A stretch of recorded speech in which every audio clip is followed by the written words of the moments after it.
That's why I rock with him. Oh, that's nice. That's nice. That's why I rock with JV, man. JV.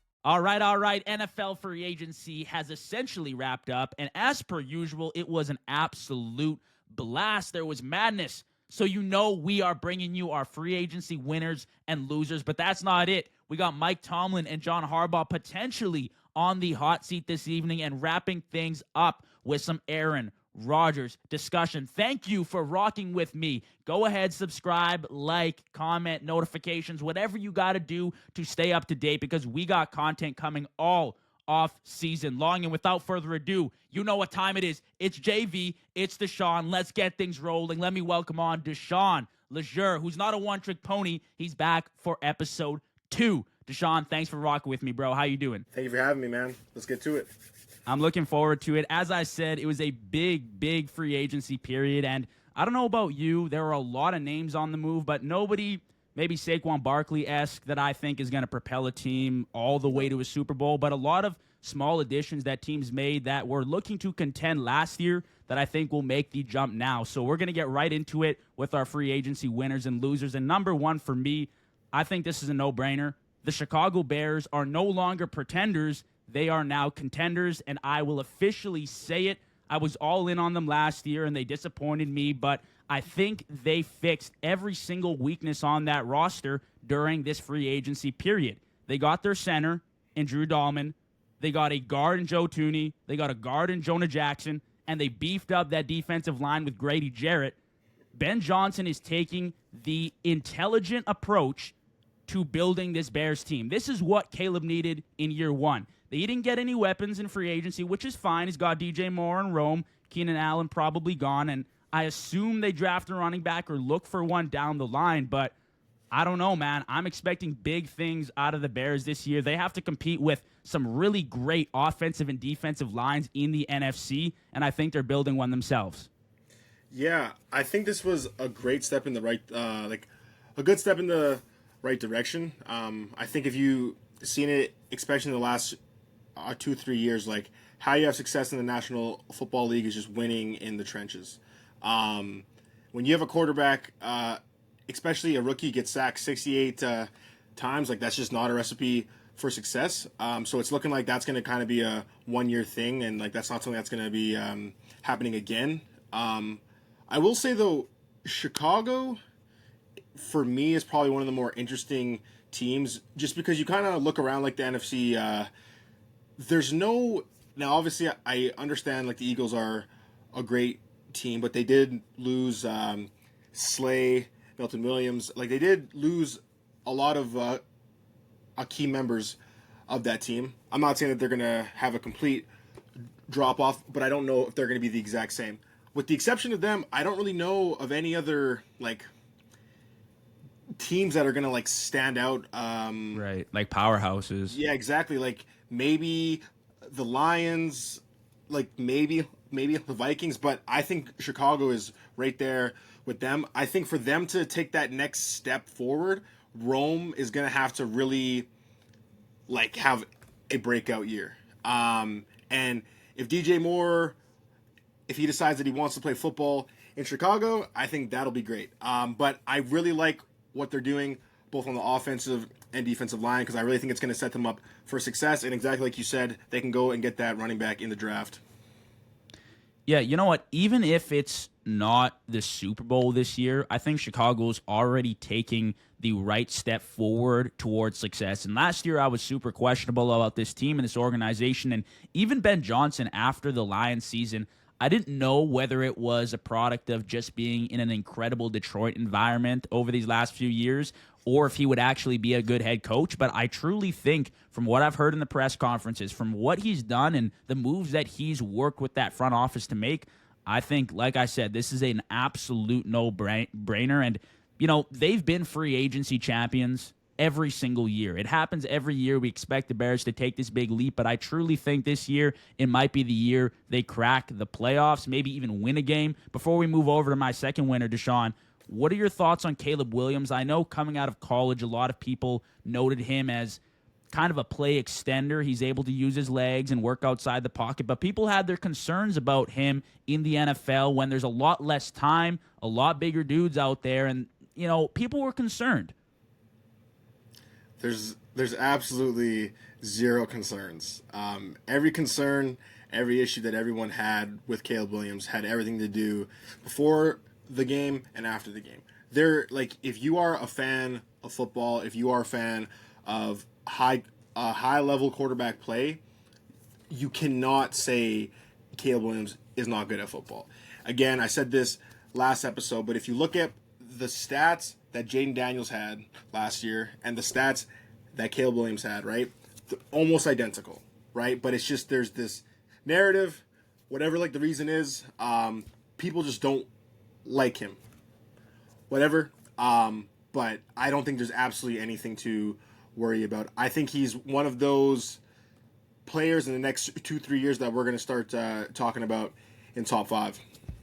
Wow, that's big. You know what? And I think a lot of that has to do with how the weapons pan out and how the offensive line plays. And, that's a big step for him. I mean, you're putting him in a conversation now with Burrow, Allen, the guys that we've talked about previously, Absolutely. right? So we'll see how that evolves, but I think this is a big step forward for Chicago.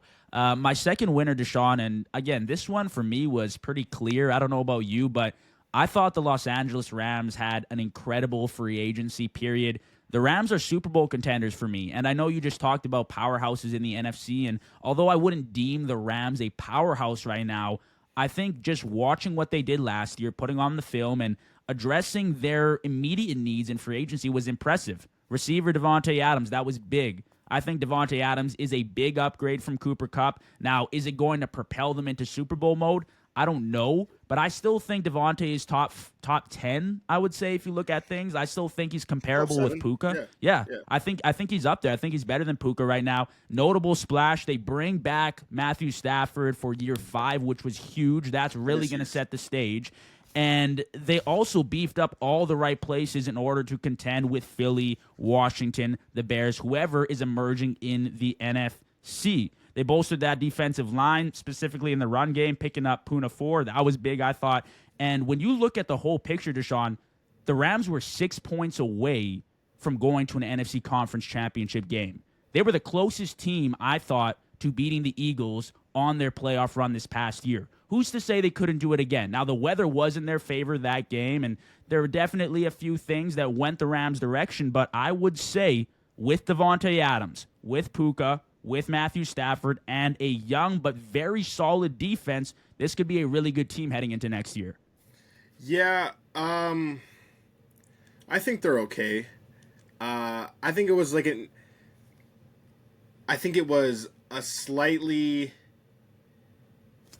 I think they're going to bring back a slightly improved roster. I think their main hole last year was their defense, more specifically their interior line, and just how they were really incapable of stopping the run. I don't know if Ford is going to be enough to help that, but they have to do something. I think anytime you can get a player of Devontae Adams, of his level, you definitely go and do that. And I think that will definitely be a move that will help them in the postseason, because when you're in the playoffs, it's going to be hard. Are you going to play one-on-one with Adams, or are you going to play one-on-one with Puka?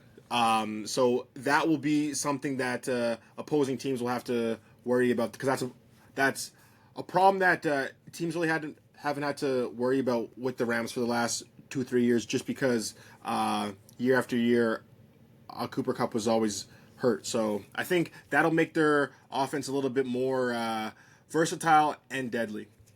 Yeah, he was battered for most of last season, especially at the end, right? And it's tough when you have older guys that are going through injuries like that. But I think the thing with Adams and Puka, they complement each other really nicely. I think Adams is your refined route runner. He can really do anything. And then Puka, I see him a little bit more raw as a receiver, but I still think he's so effective. He can go up there, get that 50-50 ball, but he could also work over the middle.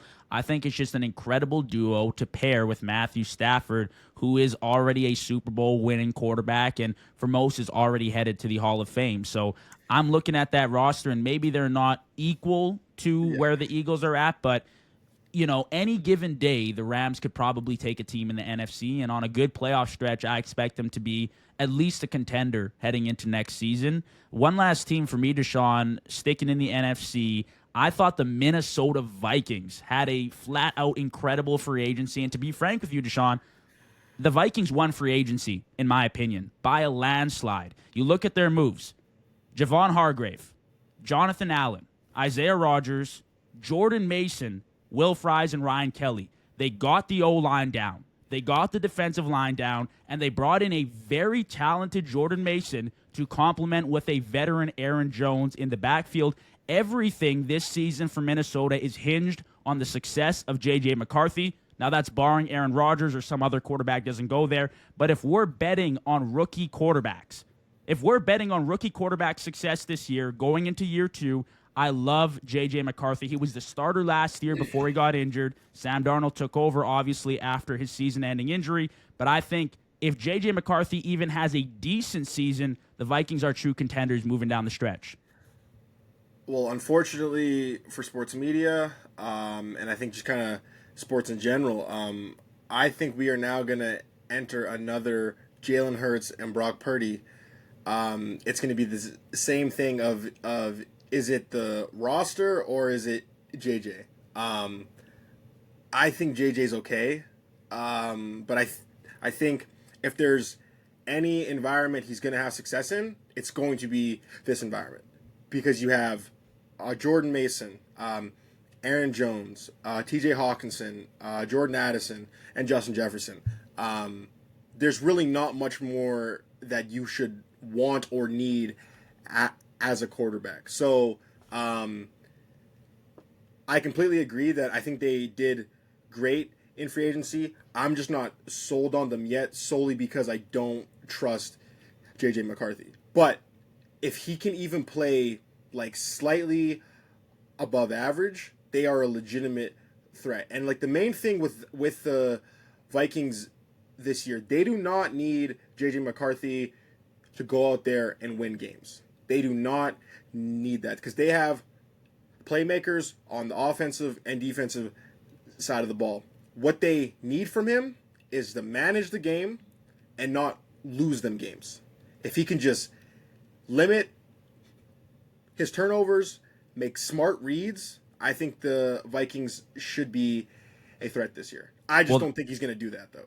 Well, okay, that's interesting. I mean, we haven't seen enough of JJ, obviously, in the NFL to make a clear assumption on what the play is going to be like this year. But like you said, JJ McCarthy has to fill the Brock Purdy role this year in that you have all the weapons around you. Like you said, you have the offensive line, half of it from Indianapolis, which saw Jonathan Taylor run 1,400 yards last year. Yeah. And the defense it's upgrading, right? You have a great coach in Kevin O'Connell. The big issue last year was handling the blitz when the playoffs came around. They lost their star O-lineman, I believe, later in the season, so that hurt as well.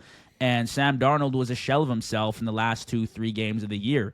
If J.J. McCarthy, like you said, can even rise to half the level Sam Darnold was at in the playoffs, I think the Vikings got a good shot. Now, it's going to be hinged on his success, like we said. And I'm not saying I'm not saying J.J. McCarthy is going to be, Patrick Mahomes this year, but I do think with the roster around him, it's going to be pretty difficult for him to post an underwhelming season. I think he'll have an average season at minimum, and at best, maybe we're looking at finishing top 10 in a few stats, but that really depends on how comfortable he can be in coming into that role. He was drafted, I think, 10th overall last year, but you have to remember it was a quarterback-heavy draft, right? Jaden, Bo Nix, Caleb Williams, like we've talked about, right? So a lot of those guys succeeded, and now it's kind of on JJ because I think everyone else, all the other rookies you can make a statement for last year having a pretty good showing at one point during the year. So that'll be something to watch. Was there anyone else that stood out for you, Deshaun, in free agency? I don't have any more free agency winners. I have a big free agency loser. Let's hear it. It's those guys right up there, man. It's those guys right up there. I just don't understand how this is now. Since 2019, I believe it was the last time that we had a 1,000-yard receiver. And the one receiver that we got in free agency this year was Mac Hollins. He's nice, though. He's nice. Coming from a Bills fan, he's nice. He's not. And even if he is, he's a wide receiver 4 that is going to be a wide receiver 1 by default. You have the worst receiving room in the National Football League. By a mile. And you do nothing to help it. So now, yes, I get what everyone's going to say. Just address that issue in the draft. Okay, absolutely. Now we are going to put all the pressure in the world in a kid that is coming out of college, and you have to improve the worst receiving room your rookie year. There's no room for you to kind of see how it works in the NFL. We need you to be, like, at minimum, a 1,200-yard guy your rookie year. I don't understand why we didn't go and offer Cooper Kupp a little bit more money. We offered Chris Godwin, I think almost $30 million. We weren't willing to go up there for Cooper Kupp, and I get it.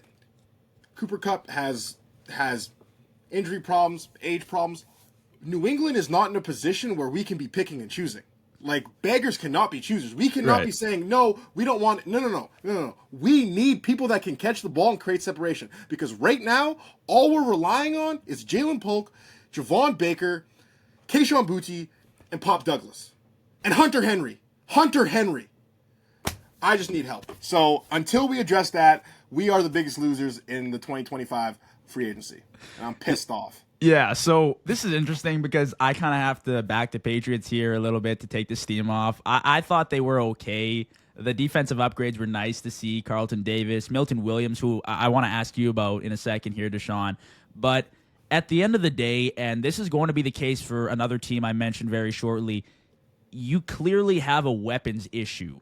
And I understand it was very odd maybe for New England to offer Chris Godwin $30 million and him take a $10 or $20 million pay cut to stay in Tampa Bay. I don't think they were ready for that. I thought they had him locked down and secured, which would have been fantastic. But you do got to go out and do something. Seattle got Cooper Kupp. Chris Godwin stayed. T. Higgins is probably in Cincinnati or getting traded. Like, you got to go out and make a move. And I was expecting maybe a receiver and somebody drafted to pair with him to really give Drake May that edge. But it seems like this year New England's going all in on a defense that will be spectacular, I'm sure, with Mike Vrabel, and an offense that is with nobody. I don't really have a better way to put it. But I do want to ask you, Deshaun, before we pivot to another free agency loser, what were your thoughts on Milton Williams? And I know we kind of talked about this, shots. Milton Williams had a great Super Bowl performance, but did you know his name prior to the Super Bowl performance? Well, I'm a weekly guest on the JV show. Of course I knew his name. Come on. I love it. Yeah, like, I'm not going to lie. He wasn't like a household name, but like I said to you, was what a time to have your best game, right? Yeah. When the lights are bright, right? When you need to make a play against this generation's GOAT, right? Like against Andy Reid, right? Against all those playmakers in Kansas City. Like, he changed the game. He changed how they were blocking on the offensive line. And if he can do that in, like, the biggest of games, in, like, the Super Bowl, right? I don't see any reason why he wouldn't be able to do that, especially playing for a defensive-minded head coach in Vrabel. Again, our issues in New England have never been on defense, because our defense is going to force turnovers, going to get stops. When we get stops, what do? You give it back to your offense, right? And then guess what happens? We give it right back to their offense. So yeah. I think it was great on one side of the ball, but I wish this year we kind of went in reverse. I wish we would have paid a little bit less attention on defense and went a little bit more on offense. But again, I'm still happy with the additions we made in the secondary as well on the D-line. Right, fair enough. And that you can trace that back even to Brady's days, right? Like the defenses were always great units, top 10. They were always supporting him no matter what happened, right? Interception, pick six, they were always there to kind of back him and give him that support that some quarterbacks just don't have in the league. So that's always been good in the strength of New England. Now it's kind of figuring out that weapon situation.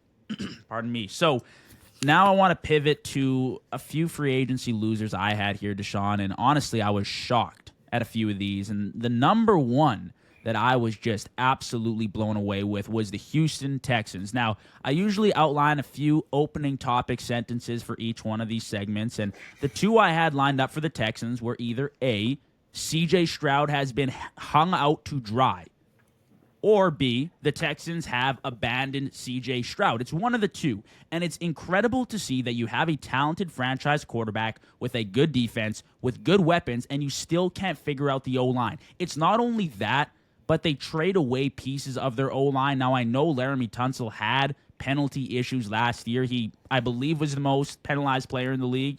Don't mark my words for that, but I believe so.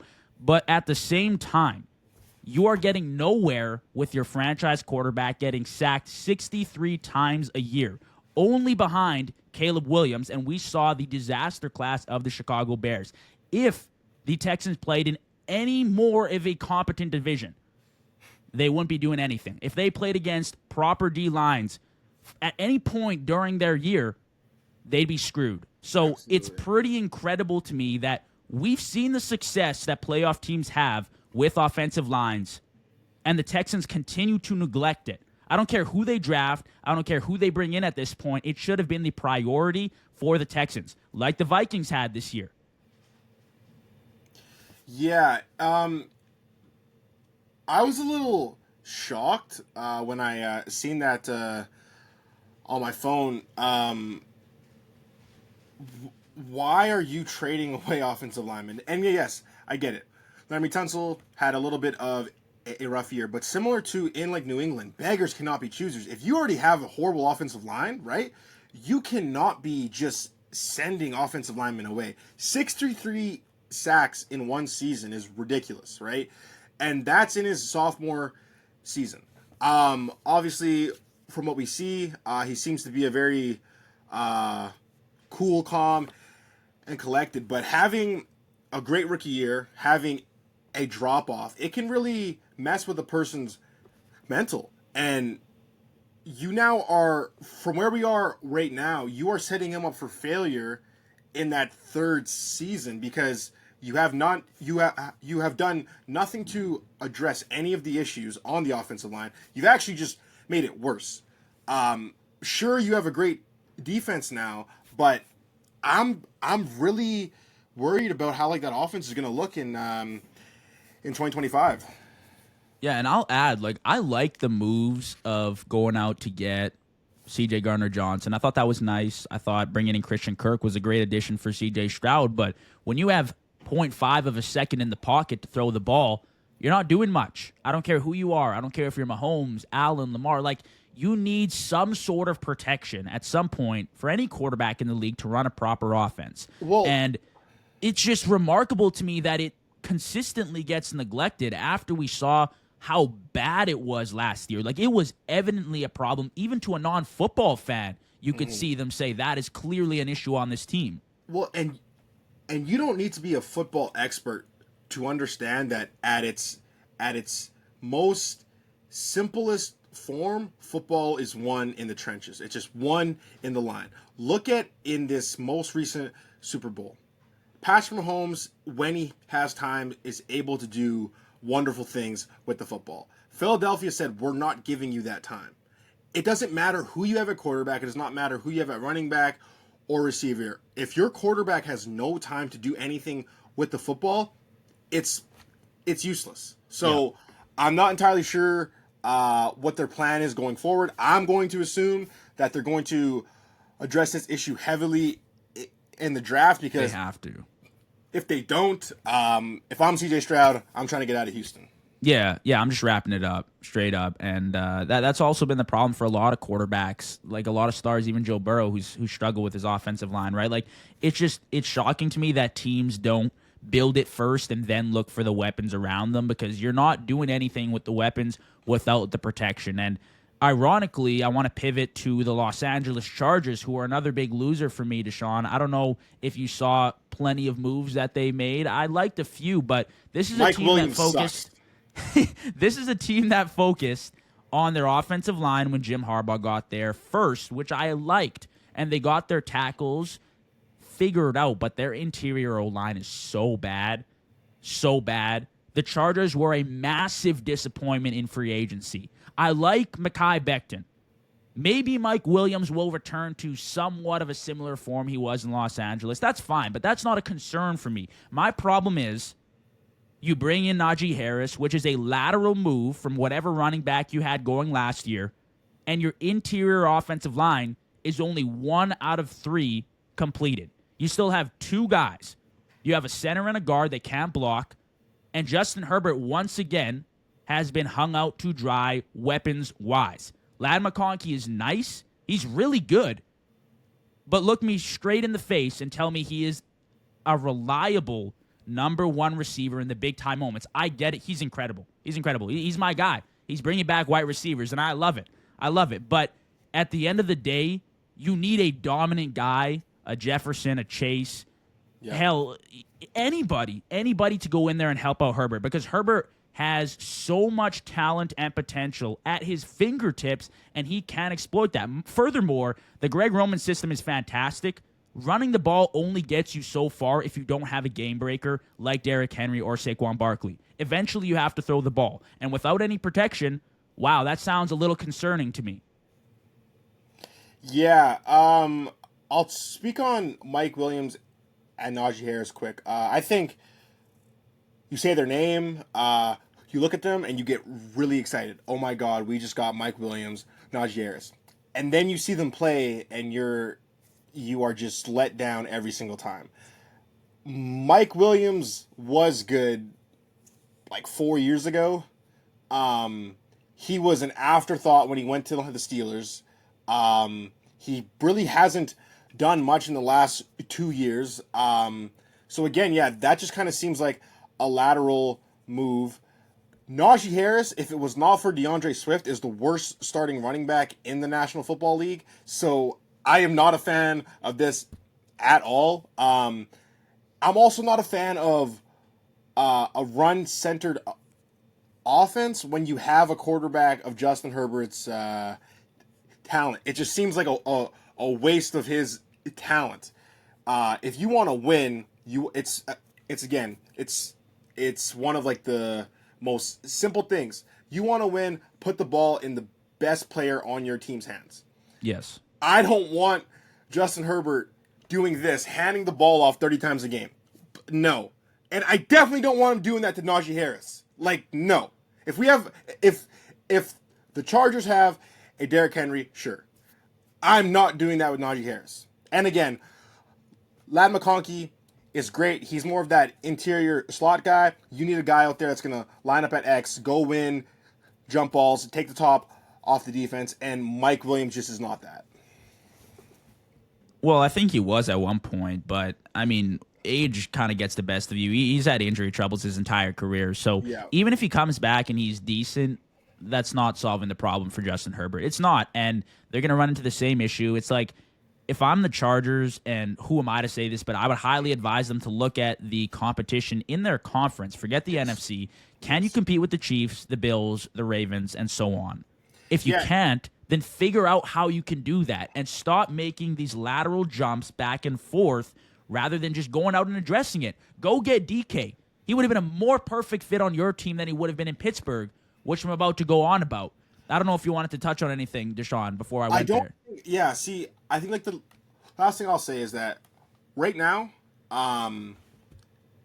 if you are the Chargers, you're probably not going to win in the next 2 years. I think right now they're making these lateral moves to maybe be an option maybe be a little bit competitive. I think if they were just to maybe swallow their pride, maybe have one or two down years, really address like their issues on like the offensive and defensive side of the ball, I think it would help them so much more than like these lateral moves, exactly like you said, with getting guys like Najee Harris and Mike Williams. They need interior help both on the offensive and defensive side of the ball. Listen, there's nobody that needs to swallow their pride more than the Steelers, Shawn. And I'm happy you brought that up. And we talked about this, I think, last week. The thing with the Steelers is, like, I watched it all unfold before my eyes during free agency. The Steelers are the biggest losers of free agency, and it's not close. And people get excited. Okay, DK Metcalf is here. Okay, Darius Slay is here. I like Darius Slay and bringing him on. That's great. Outside of that, I think it's ridiculous. And here's why. You don't have a starting running back. You don't have a run game to support your quarterback. Your offensive line is below average. You don't have a quarterback, but don't worry, you have two deep threats. You have George Pickens and DK Metcalf. The defense is always fantastic until the playoffs arrive, and they've allowed 38.8 points per game in their last 5 playoff games. So I'm wondering, even if they bring Aaron Rodgers or Russell Wilson in, they have no protection, they have no run game to rely on, and they have 2 receivers that specialize in the same department. Not to mention they pay DK $130 million over 5 years. So you brought this up last week, Deshaun, and I thought it was incredible in that the Steelers have been so mediocre for so long now. They couldn't win with Big Ben, AB, Le'Veon Bell. They tried to reproduce a similar system now where they throw the fade and they just run the ball on the ground, but they don't got a running back, they don't got an O-line, and they consistently produce 10-7, 9-8 seasons. Steelers fans can buckle up and expect another 9-8, 10-7 season where they get knocked out in the wild card round. It's absolutely embarrassing. But that's great though, because then that would mean another winning season for Mike Tomlin, and like that's Exactly. that's why the Steelers are in the National Football League. They don't want Super Bowls, they don't want conference championship appearances. They want to have a winning season so they can go and tell other teams, "Hey guys, we had another winning season." You went and got DK Metcalf. Great. Awesome. He is probably 4 or 5 years older, like he's just an older version of George Pickens. Right down to their attitude. This looks really good on paper until either DK or George Pickens are not getting the ball. And then what happens? Not only do you have to worry about George Pickens' attitude, but now you have to worry about DK. You now have to feed 2 guys on offense. And that would be fine if you had someone to throw them the ball. Who's throwing them the ball? Who's throwing them the ball? Is it going to be Aaron Rodgers? I guess we'll see how that works.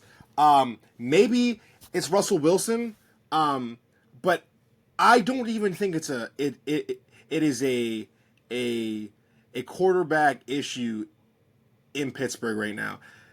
That play calling reminds me of the play calling when I was playing Pee Wee football like 25 years ago. I have never seen that many halfback tosses in 2025. Like, what are we doing? And then it's just the same play action rollout, George Pickens on a deep post. It is the most, it's so predictable. And in football, predictability is death. Predictability is death. I just do not understand it. And again, getting Darius Slay, again, it sounds great. This is what the Steelers are about. They are about sounding great instead of being great. Darius Slay is 34 years old and he plays corner. He is going to be barbecue chicken next year. He is going to be bad. But again, it might win them a game. He's probably going to have a great week 1 or 2, get an interception, seal a game, and Pittsburgh fans are going to say, "We're back, we're going to the Super Bowl." And then it's going to be week 14 and they're going to realize that they're still a shitty team. Well, and you know what? I fell prisoner to this last year, and, I haven't really covered the Steelers too closely until now, but around week 7, I was like, wow, they look pretty good. Like, Russ, Mike Tomlin, they're finally stringing things together. I was like, okay. And then I think Christmas break hit or somewhere around there, and they just plateaued. and then they started declining. And it was like defenses finally figured out the one thing that they do well, which was throw the fade ball and then rely on the run game for the entirety of the game. And listen, we've talked about Aaron Rodgers last year. We'll talk about him to conclude the episode.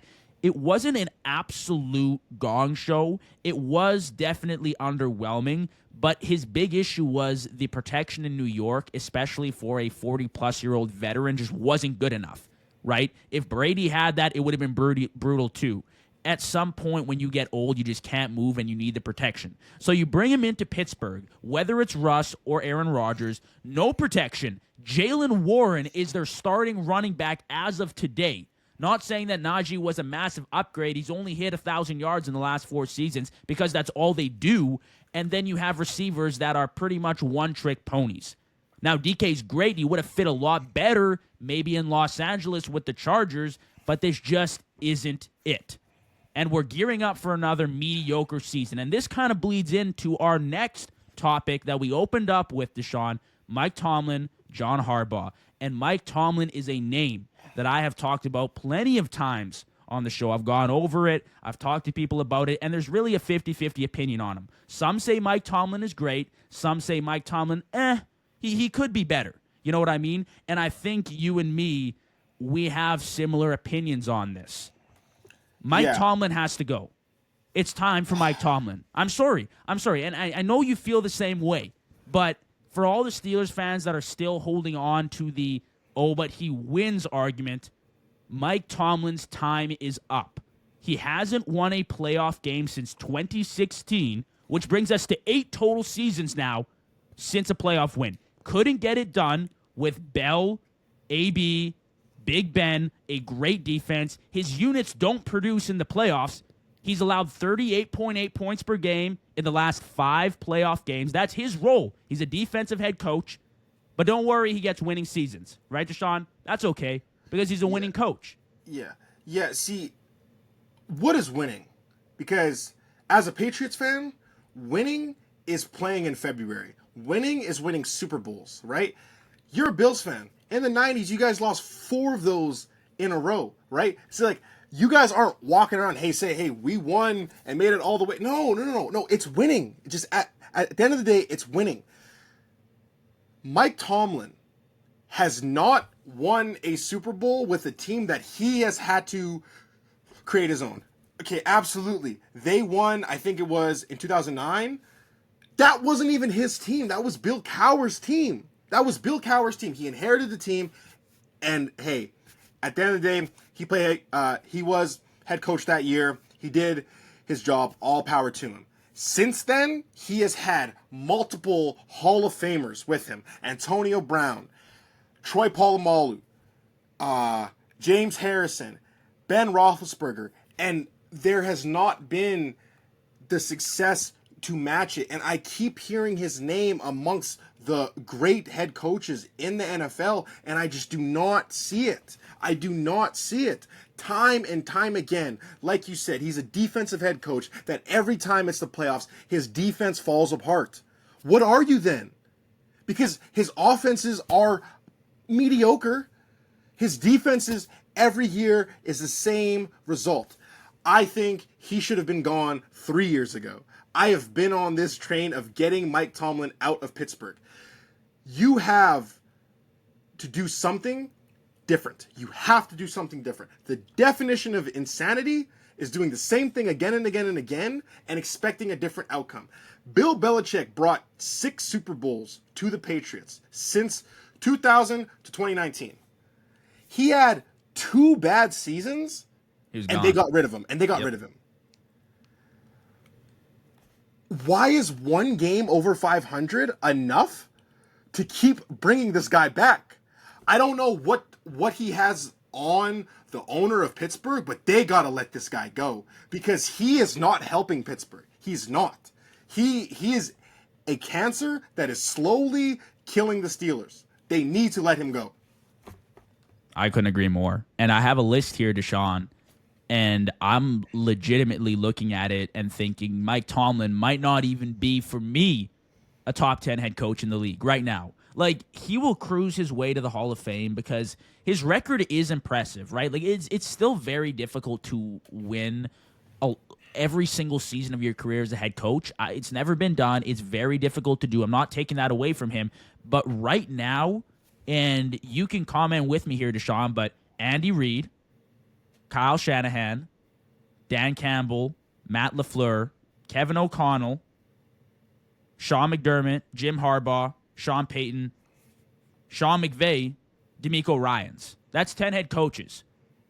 And a lot of those guys, matter of fact, all of those guys have had the same success or even more than Mike Tomlin over these last past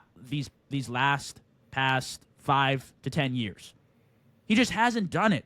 And what is our best saying, Shawn? It's like 2017, you got the prime team. Everyone's in their prime. It's ready to go. And who do they lose to? Blake Bortles. And not the only did Jacksonville they Jaguars. Not only did they lose to Blake Bortles, it wasn't a close game of 21-17. Points. 45 points. This defensive guru let Blake Bortles and Allen Robinson put up 45 points on that defense. Mike Tomlin is a repeat offender. He is a repeat failure. And I just need more fans to start adding context to these wins. If you want your team to have success, wins in September and October do not matter. Sure, they put you in a good position to be in a good spot in January, but you need to win when it matters. And every time it matters, Mike Tomlin folds. It doesn't happen. I agree. It doesn't. It just straight up doesn't happen. And I don't know why this is even a debate anymore. And I want to flip it to Shawn, to John Harbaugh, who has had a little more success than Mike Tomlin. I'll give him that. He won the Super Bowl a little more recently. I guess 2012 was more recently than 2009. Like, it's still been a very long time. And he does win in the wild card and occasionally in the divisional round. But listen, John Harbaugh has been a massive reason why the Ravens also can't get over the hump. A lot of the focus is on Lamar, and granted, there hasn't been fantastic playoff performances sometimes from Lamar, but the Ravens haven't won multiple playoff games in a season since 2012 when they went all the way. John Harbaugh has had uber-talented teams, a 2-time MVP at quarterback with all-pro defenses, and he still can't get over the hump. Multiple years in a row, we've seen him get consistently outcoached where they shy away from the run, they get pass heavy with a quarterback that shouldn't be throwing the ball 40 times a game. How much do we blame John Harbaugh for the unsuccessful attempts at making a Super Bowl in Baltimore when we put all the blame on Lamar and the rest of this Ravens team? See, and this thing with John Harbaugh is interesting because in the regular season, he coaches his ass off and it is awesome. And yeah, I think that's the separation between him and Mike Tomlin, because John Harbaugh, he wins a lot of games in the regular season. And there are stretches where the Ravens look unstoppable. They are just flat out dominating teams. But then this weird thing happens every single year where they abandon everything that got them there in the playoffs, and then they just completely play out of character. When they played the Chiefs last year, you have the number 1 rushing offense. You throw the ball 50 times. That doesn't make sense to me. That does not make sense. And again, I caught a lot of flack for this because I said that they didn't need to go and get Derrick Henry. I thought it was a weird move. I still stand by that for the simple fact that they had the number 1 rushing offense. So it wasn't that they needed to get, because how do you get better than number 1? Right? Now again, Derrick Henry is phenomenal. He helped them out. But I would have liked to see them go and get some weapons so that if you want to go and do something stupid like make him throw 50 times a game, he's not just throwing it to Mark Andrews, Isaiah Likely, and Rashad Bateman. I'm not doing that. And yes, Zay Flowers is good, but he's in that Ladd McConkey. I need a true X on the outside. He can go and make plays one-on-one. So I don't know how much blame you put on like the GM, on the owner, but as a head coach, especially for as long as he's been there, I just expect more from him. And when you have a player as good as Lamar Jackson, you have to play to his strengths. You have to play to his strengths. And you have to make his job as easy as you can as the head coach. And they just continually fail to put receiving talent around him. He's in a weirder place than Mike Tomlin, too, because Tomlin, that team is depleted, right? Like, they got DK, fantastic, but they're primed for a rebuild. Baltimore is in this spot where it's like, who can we bring in that's new, that's going to match up perfectly with this team and get us going? Because we have an MVP at quarterback. We have an incredible defense. We have guys who are missing a weapon, but we're there. We're right there. So we can't just bring in some Tom, Dick, and Harry that's just going to blow up the whole thing. Like, we need somebody to come in and do the job right. Or John Harbaugh has to have a hard look in the mirror and figure out what the playoff issues are. Because 13 seasons since the Super Bowl, his record's 4-7 in the playoffs, and that speaks for itself. And as a head coach, that's really all you can bake off. Like you said, the second Bill Belichick stopped winning in a winning organization, they moved on from him. Moved on from Gerard Mayo. They didn't like what they see after 1 year. So are the Ravens just going to wait around for this to happen? Is it eventually going to happen? I don't know.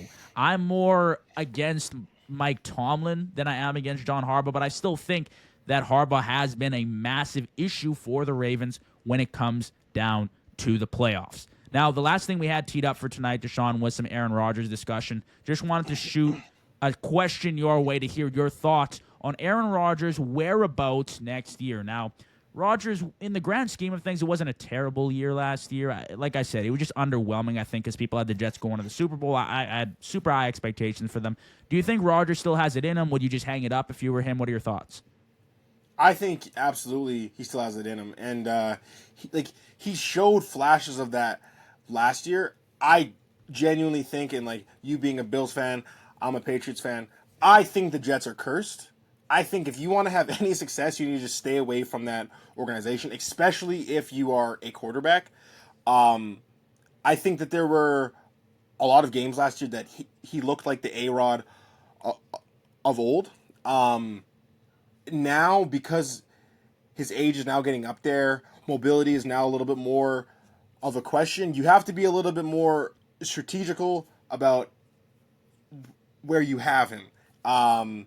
So, like, you really have to have a good offensive line. You need to have weapons that can relieve some of the pressure off of him. And for me, I don't know the contract side of things, but I would love to see him in Minnesota. I think that he is right there. I think he's very similar to where Tom Brady was in 2020.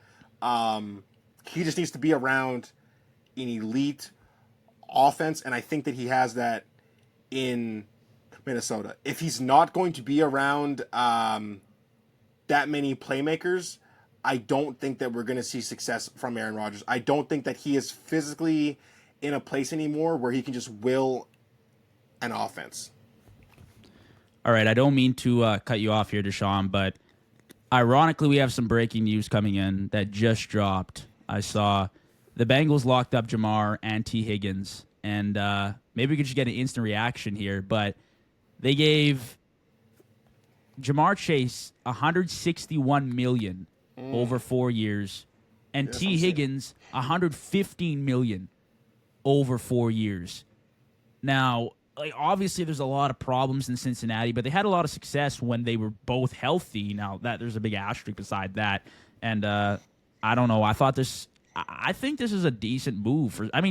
Look, they don't have a lot going for them, so bringing them back, it's like, what do we have to lose? If you gave up T. Higgins, it's like, what are you getting in return at this point? They still got to figure out the O-line. The defense is trash, but when they're both healthy, I think it's a decent move. I'll calculate out the contract, but let me hear your thoughts. Yeah, like, I think it's fine. Like, T. Higgins is getting almost $30 million a year, and Chase is around $40.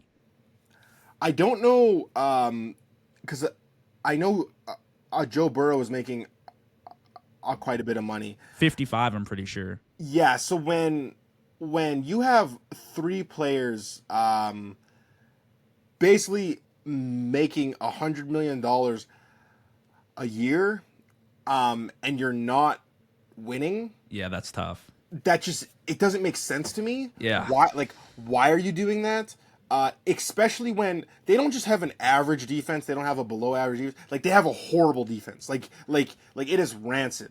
So when you are spending $100 million on three guys, that just does not scream like you want to win. I think this is Cincinnati realizing that they backed themselves into a corner and saying, well, we have to do something now because we can't not have a defense and not have Jamar Chase and T. Higgins. So now I think it's going to be another year where you waste Joe Burrow, Jamar Chase, and T. Higgins prime. Yeah, well, might I add, too, they could have had Jamar at a way cheaper price had they done this deal at the right time. And I don't know what the wait was. Like, there was obviously proof right in front of them. So I don't understand what, and that just goes along with the poor management that this organization has had over these past 5-10 years. But I think, again, too, building off your point to Shawn, not that they were backed into a corner, but this was like, Joe Burrow, please just be happy with us because we need you as our franchise guy. And if we give up Jamar or T. Higgins, we're screwed. We've pissed off Burrow. It's a wrap. So I think this was kind of an impulse decision in that we need to get these guys signed. We need to do something, like you said, and just get them on our roster so we have something to show for ourselves. But no defense, no offensive line, no run game, mediocre head coach. It's not going to get it done. Like I said, you compare them to the Chiefs, Bills, Ravens. You still got like the Texans coming up. You got the Chargers, the Patriots, hopefully. Like, we have a lot of talented teams. It's just not going to happen. You need the full roster to get it done. Well, and I think for that to happen, like, you're going to have to say goodbye to one of the two. And You got to get it, yeah. And obviously, it's not going to be a Jamar Chase. Like, you're going to have to let T. Higgins walk. Mm-hmm. Now, $30 million, I think that kind of limits the amount of teams that you can go and trade with. But yeah, like, I just don't think this is a move that really helps them. I think this is a move that just, like, it was just something they had to do, and they did it. Yeah, I'd probably agree with you there, Deshaun. This was free agency recap. Our winners, losers. We talked some Patriots, Aaron Rodgers, Mike Tomlin, John Harbaugh. Got an instant reaction. Deshaun, I appreciate you joining me, bro. I appreciate it, man. Thank you.